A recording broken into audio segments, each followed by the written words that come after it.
Dear students, क्या हाल चाल हैं। उम्मीद करता हूँ कि आप सब खैरियत से होंगे। आज हम थ्योरी ऑफ वेल्डिंग के अंदर जो हमारा चैप्टर नंबर 2 है उसको स्टार्ट करेंगे। चैप्टर नंबर 2 बेसिकली आपका कार्बन स्टील की वेल्डिंग के बारे में है। Gas and electric arc welding of carbon steel हम लोग बेसिकली स्टडी करेंगे। सबसे पहले इस चैप्टर के अंदर हम ये देखेंगे कि what is carbon steel, carbon steel की कितनी टाइप्स हैं। फिर उसके बाद वन बाय वन हर एक टाइप को हम डिस्कस करेंगे कि उसकी गैस वेल्डिंग कैसे की जाती है और उसी तरह से उसकी आर्क वेल्डिंग करने का क्या तरीक़ाकार है। तो फर्स्ट ऑफ ऑल स्टूडेंट्स, हम ये देखते हैं कि कार्बन स्टील क्या चीज़ होती है। Plane carbon steel which possess their properties chiefly because of varying percentage of carbon without any substantial addition of other alloying elements। तो स्टूडेंट्स, ऐसा अलॉय जिसके अंदर मेजर अलॉइंग एलिमेंट के तौर पर कार्बन पाया जाता हो और उसकी तमाम की तमाम जो प्रॉपर्टीज़ हैं वो कार्बन के ऊपर डिपेंड कर रही हों। इसका मतलब ये हुआ, ऐसा स्टील जिसके अंदर सिर्फ अलॉइंग एलिमेंट के तौर पर कार्बन पाया जा रहा है और उसकी तमाम की तमाम प्रॉपर्टीज़ कार्बन की वजह से हैं, तो दूसरा अलॉइंग एलिमेंट उसके अंदर मौजूद नहीं है। अगर मौजूद है भी तो वो इतनी कम परसेंटेज में मौजूद है कि उसका प्रॉपर्टीज़ के ऊपर एज सच कोई इफ़ेक्ट नहीं आता। The manganese contents are 1.65% maximum and silicon 0.6%। Plain carbon steel is divided into 3 classes. मैंने भी बताया है कि कार्बन मेजर अलॉइंग एलिमेंट तमाम की तमाम जो प्रॉपर्टीज़ हैं वो कार्बन की वजह से हैं। अदर अलॉइंग एलिमेंट के तौर पर हमें मैग्नीज़ भी देखने को मिलेगी, सिलिकॉन भी देखने को मिलेगी। उसकी ज़्यादा से ज़्यादा परसेंटेज कंजेक्टिवली 1.65% और 0.6% होगी। जो प्लेन कार्बन स्टील है उसको हमने 3 हिस्सों में डिवाइड किया हुआ है। First of all low carbon steel, second one is medium carbon steel और third one is high carbon steel. अब हम इनको देखेंगे कि लो, मीडियम और हाई कार्बन स्टील होते क्या हैं, इनको डिफ्रेंशिएट कैसे किया जाता है और इनके अंदर कार्बन की परसेंटेज अभी हम चूँकि डिस्कस कर चुके हैं कि कार्बन स्टील के अंदर जो मेजर अलॉइंग एलिमेंट है वो कार्बन है और कार्बन की परसेंटेज हर एक के अंदर कैसे कैसे पाई जाती है। आपके सामने जो स्लाइड है उसके अंदर low carbon steel, medium carbon steel और high carbon steel in list हैं। आप इनके नाम से भी इसको याद कर सकते हैं। लो कार्बन स्टील एक ऐसा स्टील जिसके अंदर कार्बन की परसेंटेज कम है। मीडियम कार्बन स्टील एक ऐसा स्टील जिसके अंदर कार्बन की परसेंटेज मॉडरेट है। और हाई कार्बन स्टील इसका मतलब ये हुआ कि एक ऐसा कार्बन स्टील जिसके अंदर कार्बन की परसेंटेज ज़्यादा है।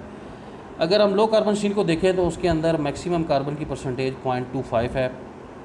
इसी तरह से जो आपका मीडियम कार्बन स्टील है उसकी रेंज 0.25 से लेकर 0.6 है। हाई कार्बन स्टील के अंदर 0.6 से लेकर 1.4% तक है। तो लो कार्बन स्टील जो है आपका वो सबसे ज़्यादा इस्तेमाल किया जाता है जिसके अंदर अप टू 0.25% तक होती है। मीडियम कार्बन स्टील का भी इस्तेमाल इंडस्ट्री के अंदर काफ़ी ज़्यादा है जिसके अंदर कार्बन की परसेंटेज 0.25 से लेकर 0.6% तक होती है। इसी तरह से हाई कार्बन स्टील का इस्तेमाल ज़रा इंडस्ट्री के अंदर कम है। ये हार्ड मटेरियल होता है और इसके स्टील टूल जो बनाए जाते हैं दूसरे मटेरियल को काटने के लिए, दूसरे मटेरियल्स के ऊपर ऑपरेशंस परफॉर्म करने के लिए, बेसिकली वो हाई कार्बन स्टील के बनाए जाते हैं जिसके अंदर कार्बन की परसेंटेज 0.6 से लेकर 1.4% तक होती है।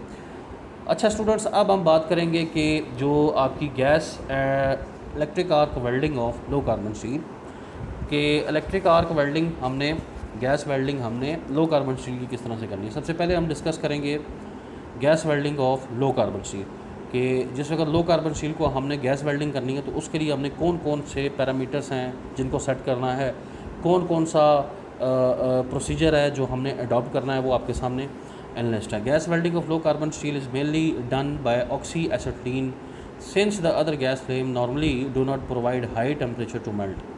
चूँकि लो कार्बन स्टील की वेल्डिंग के लिए जो टेम्परेचर की रिक्वायरमेंट है वो ज़्यादा है, हमें जो दर्जा हरारत चाहिए वो ज़्यादा चाहिए, इसलिए हम लोग ऑक्सी एसिटिलीन यानी कि ऑक्सीजन और एसिटिलीन का फ्लेम इस्तेमाल करते हैं। इसके अलावा दूसरे फ्लेम अगर हम इस्तेमाल करेंगे तो हमें वो हाई टेम्परेचर जो कि लो कार्बन स्टील को वेल्ड करने के लिए रिक्वायर है वो हासिल नहीं होगा। The temperature of this flame reaches up to 63 degree 100 Fahrenheit, और जो कि सेंटीग्रेड के अंदर 3480 डिग्री सेंटीग्रेड बनता है। The neutral flame is use for the welding of low carbon steel. Low carbon steel की वेल्डिंग करने के लिए हमें न्यूट्रल फ्लेम का इस्तेमाल करना पड़ता है। To increase the welding speed are possibly however slightly reducing flame. अगर आप चाहते हैं कि वेल्डिंग की स्पीड आपकी अच्छी हो, ज़्यादा हो, तो उसके लिए फिर आप लोगों को रिड्यूसिंग फ्लेम का इस्तेमाल करना पड़ेगा। The weld made by this process of high quality. अगर आप इन स्टेप्स को फॉलो करते हैं तो फिर आपकी जो वेल्डिंग होगी वो काफ़ी अच्छी क्वालिटी की होगी। The filler rod is use that have carbon up to 0.15 to 0.2%। एक ऐसा फिलर रॉड फिलिंग पर्पज़ के लिए इस्तेमाल किया जा सकता है जिसके अंदर कार्बन की परसेंटेज 0.15 से लेकर 0.20% तक होगी। Other metallic element for the purpose of deoxidation and fluidity are added to the filler rod. इसके अलावा जैसा कि हम लोगों ने पढ़ा हुआ है कि फिलर रॉड के अंदर हम different alloying element for different purpose add करते हैं। आप लोग उस फिलर मेटल जो कि लो कार्बन स्टील की वेल्डिंग के लिए इस्तेमाल किया जा रहा है उसके अंदर भी दूसरे अलॉइंग एलिमेंट जो कि ऑक्सीडेशन पर्पस के लिए, डीऑक्सीडेशन पर्पस के लिए इस्तेमाल किए जा रहे हैं या फिर उसकी फ्लूडिटी बनाने के लिए इस्तेमाल किए जा रहे हैं, इस्तेमाल कर सकते हैं। No flux is added for the gas welding of low carbon steel के दौरान, लो कार्बन स्टील की वेल्डिंग के दौरान किसी किस्म का फ्लक्स ऐड नहीं किया जाएगा। और जो टेक्निक इस्तेमाल की जानी है वो है आपकी बैक हैंड वेल्डिंग टेक्निक। इसी तरह से अगर हम लो कार्बन स्टील की शील्डेड मेटल आर्क वेल्डिंग की बात करें तो जो शील्डेड मेटल आर्क वेल्डिंग है वो आसानी से वेल्ड किया जा सकता है लो कार्बन स्टील को। Steel in the class depending upon the thickness of material can be welded by any proper procedure which will show proper penetration and fusion. मतलब हम किसी किस्म की भी टेक्निक इस्तेमाल कर सकते हैं, इसके लिए जो भी प्रोसेस इस्तेमाल करेंगे उसकी काफ़ी ज़्यादा अच्छी पेनिट्रेशन होगी, वेल्डिंग के जो रिजल्ट्स हैं वो हमारे काफ़ी बेहतर आएंगे। जो आप लोगों ने फिलर रॉड इस्तेमाल करना है या जो इलेक्ट्रोड इस्तेमाल करना है electric arc welding of low carbon steel के दौरान, वो है आपका E6013 सीरीज़ का होगा। इसी तरह से जो लो हाइड्रोजन इलेक्ट्रोड हैं वो भी इस्तेमाल किए जा सकते हैं। अगर हम आगे बढ़ें तो जो मीडियम कार्बन स्टील है उसकी बारी आती है। अब हम देखेंगे कि मीडियम कार्बन स्टील की गैस और इलेक्ट्रिक आर्क वेल्डिंग किस तरह से पॉसिबल है। Medium carbon steel can be welded by various fusion welding processes. जो मीडियम कार्बन स्टील है उसको काफ़ी जो प्रोसेसेस है वेल्डिंग में उनसे वेल्ड किया जा सकता है। Technique and material used are dictated by the metallurgical properties of base metal. जिस तरह की भी टेक्निक इस्तेमाल की जाएगी, जो भी प्रोसीजर अडॉप्ट किया जाएगा, बेसिकली वो रिफ्लेक्ट कर रहा होगा उसकी मेटलर्जिकल प्रॉपर्टीज़ को। जो मीडियम कार्बन स्टील है उसकी मेटलर्जिकल प्रॉपर्टीज़ आपकी तब्दील होंगी। जैसे ही आपने प्रोसीजर को, जैसे ही आपने टेक्निक को वेरी किया, साथ ही उसकी मेटलर्जिकल प्रॉपर्टीज़ भी वेरी करेंगी।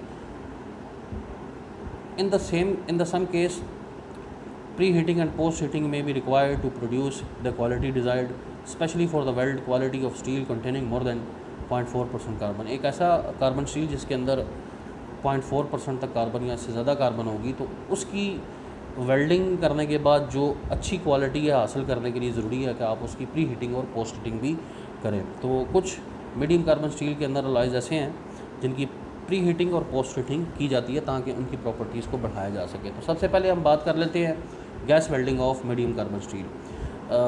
Cutting, cleaning and preparation of job for gas welding. सबसे पहले हमने उसकी कटिंग करनी है, प्रॉपरली उसकी क्लीनिंग करनी है और उसकी प्रिपरेशन जॉब की करनी है, फिर उसके बाद वेल्डिंग स्टार्ट करनी है।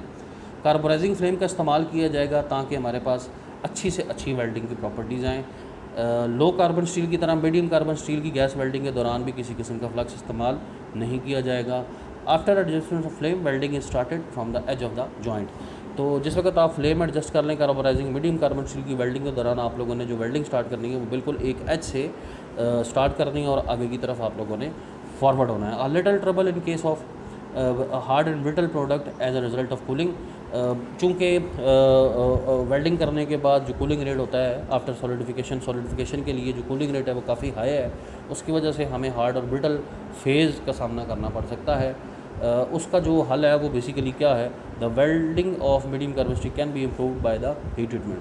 हम लोग उस हार्ड और ब्रिटल फेज़ को थोड़ा सा कम कर सकते हैं, ओवरकम कर सकते हैं with the help of post heat treatment. तो अब हम बात करेंगे students gas and electric shielded metal arc welding of medium carbon steel. Gas welding की बाद में गैस वेल्डिंग की बात करने के बाद हम बात करेंगे मीडियम कार्बन स्टील की आर्क वेल्डिंग की। The weldability of medium carbon steel by shielded metal arc welding depend upon the carbon contents in the base metal. If rapid cooling follows the welding.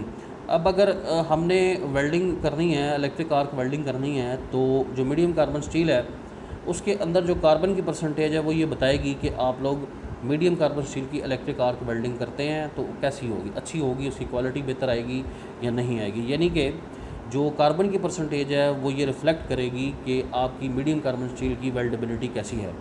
The मार्टिनजाइट structure में be produced in result weld area is become hard and brittle.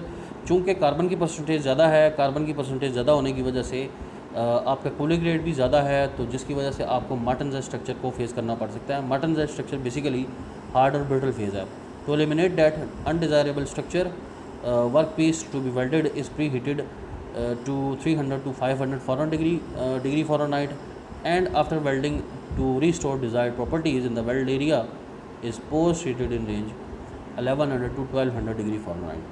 अगर आप लोग चाहते हैं कि आप लोगों की वेल्डिंग के बाद मीडियम कार्बन स्टील के अंदर मार्टिनजाइट हार्ड और ब्रिटल फेज़ ना बने, तो उसके लिए ज़रूरी है कि 300 से लेकर 500 डिग्री फ़ारेनहाइट तक आप उसको प्री हीट करें, और वेल्डिंग करने के बाद जो वेल्ड एरिया है उसको आप 1100 से लेकर 1200 डिग्री फ़ारेनहाइट तक पोस्ट हीट करें। Low hydrogen electrodes may be used for the welding of medium carbon steel. आप लोग लो हाइड्रोजन इलेक्ट्रोड्स का इस्तेमाल करेंगे